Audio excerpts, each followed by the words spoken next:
this video I want to talk about the distinction that can be made between the concept of pain and the concept of hurt.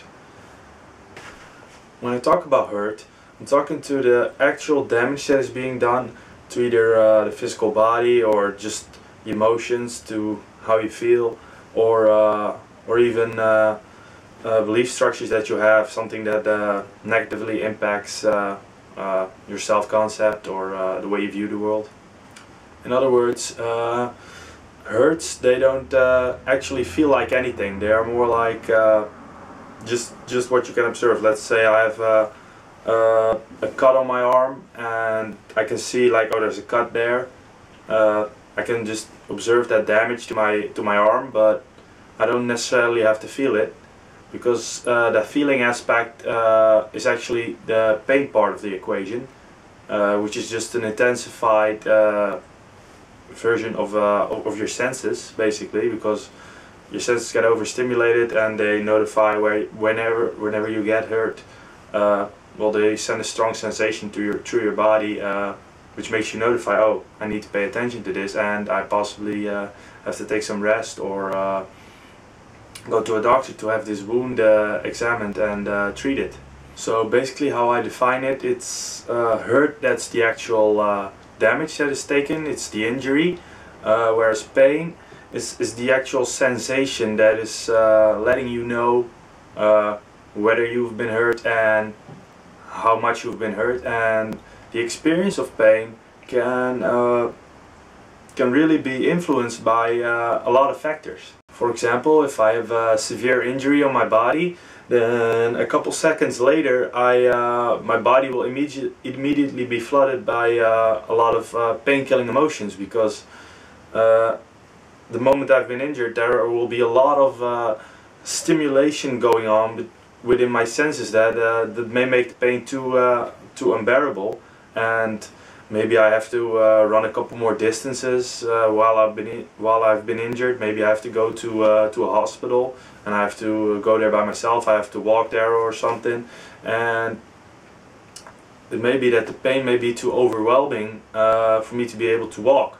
So my body has to produce some pain-killing chemicals and produce quality fuel so I can walk there and get it treated.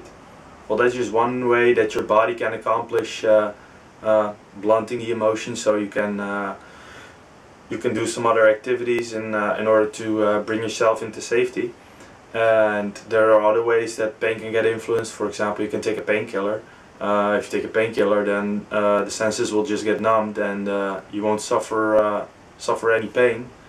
Well, actually, you don't have to suffer any pain, but that's what I'll be going into next.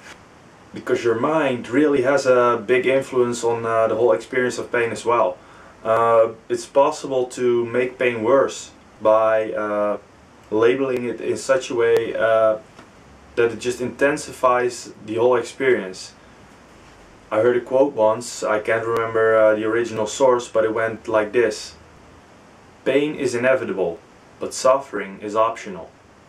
And basically what this means is that your mind can frame pain in such a way that it becomes a real tragedy or a drama.